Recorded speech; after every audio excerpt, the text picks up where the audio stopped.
How brilliant was President Trump's stunt? And let's be honest, it was a stunt at a McDonald's franchise. We can judge it by some of the responses. The Palmer report says that this shows that President Trump is mentally decrepit because he didn't understand how humiliating it would be to work at a job that, well, millions of Americans work at or have worked at. A type of job that millions of Americans work at today.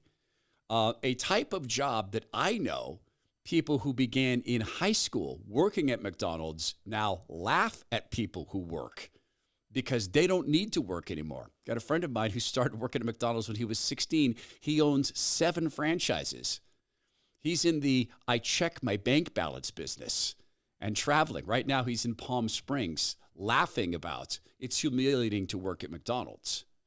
It's also brilliant because of some of the responses. Tim Walz said it was humiliating and a put down to McDonald's employees to have President Trump go work there. I saw a woman who said, man, I was ready to vote for Trump. I had realized I'd bought into the propaganda.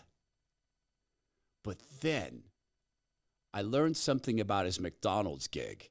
Now I'm done. I'm done. Not voting for him or Kamala. Now, I wouldn't mention this except somehow that tweet has gotten about 14,000 retweets and likes. I wonder how. Some kind of secret mechanism, maybe. I do actually think there's a secret mechanism to that. There's secret mechanisms in our body that we can decode over time. For instance, you might notice, like I do, there are times when my back doesn't work. And I thought back, what is it that actually makes my back hurt? Oh, I know. It's a specific form of movement I do together. And I find out that, you know what, I need 2 days to kind of recover from that. Don't do anything too hingy, we say in the CrossFit world, after these 2 movements together. If you're curious, it happens to be heavy back squats and heavy sandbag lifts on the same day. It just does not work with my back. There's other things we can decode that go across all boundaries. All of us need food, and specifically to maintain muscle, particularly during restrictive weight loss. We all need to make sure we're getting as many amino acids in our bodies as possible that we can consume and absorb. Here's a shortcut. I use Masszymes from Bioptimizers.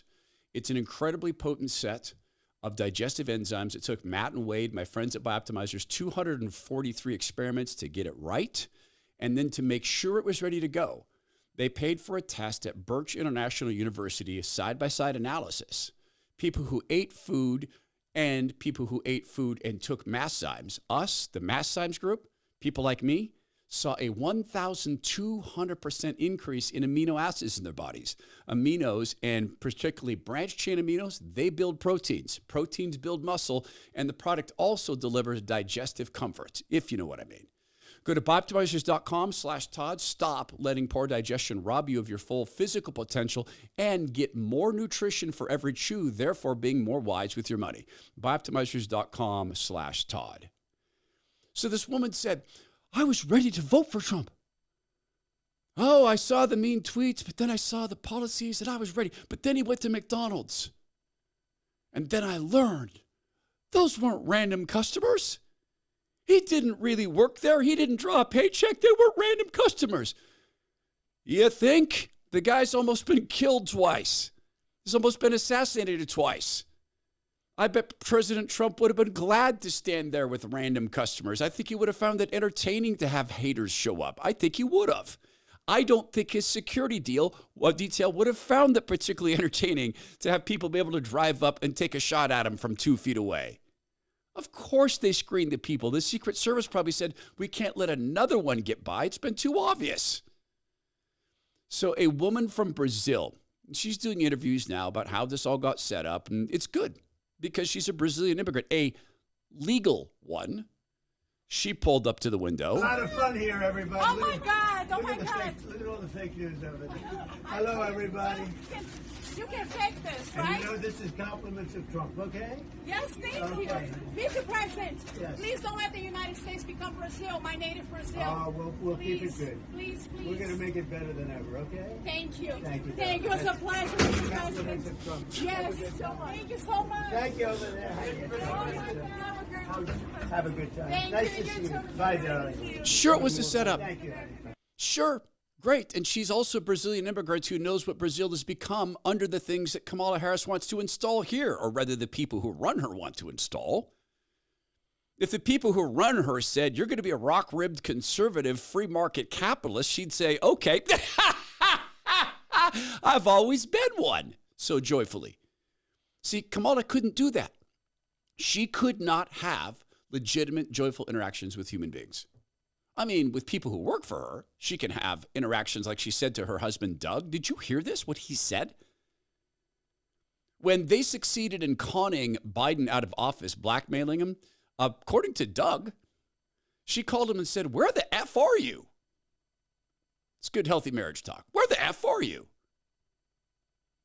There's this other side to President Trump that he's finally allowing people to talk about.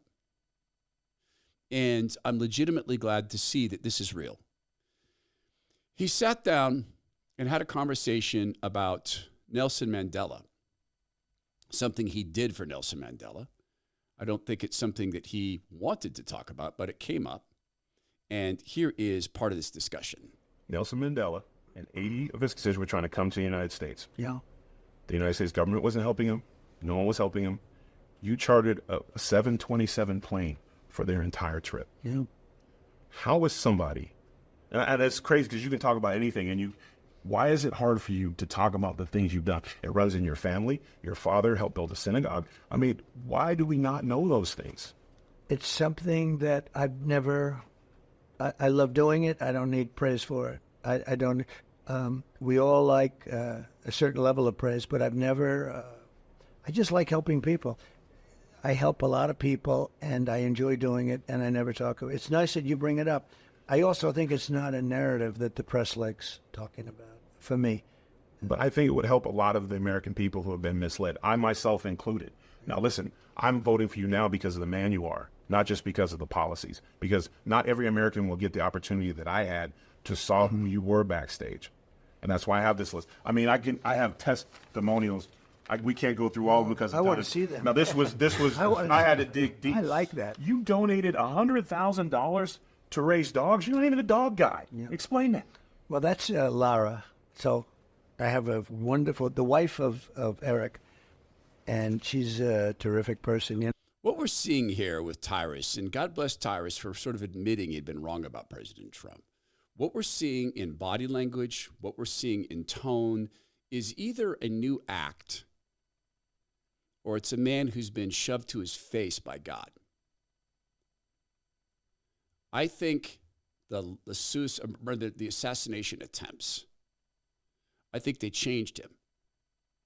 And I think President Trump is now allowing these things to come out with a changed heart because I think God's released him from this. It's okay. You can talk about some of these things. You can talk about them with actual humility. And this is what I took away from the prior Trump, doing these things secretly, quietly, maybe because he wanted to curry favor with Nelson Mandela, maybe because he wanted to feel important, maybe because it was the right thing. But I see that matching with a guy who walks into a fast food franchise with joy. Yep, it's a stunt, but it was a joyful stunt, and President Trump enjoyed every second of it. It is not something that Kamala Harris could ever do with any sense of reality because she doesn't exist. Because, again, she'll do whatever she's told to do. You can do it, but you can't fake the genuine love of people. People can sense this about Kamala, and they can sense it with Trump. I'm glad that God seems to have humbled. In fact, the president has said he felt like the invisible hand of God shoved him to the ground. So here's my question for you. In what way has God's invisible hand shoved you to the ground? To say, I have different plans, better plans, right after you let me humble you.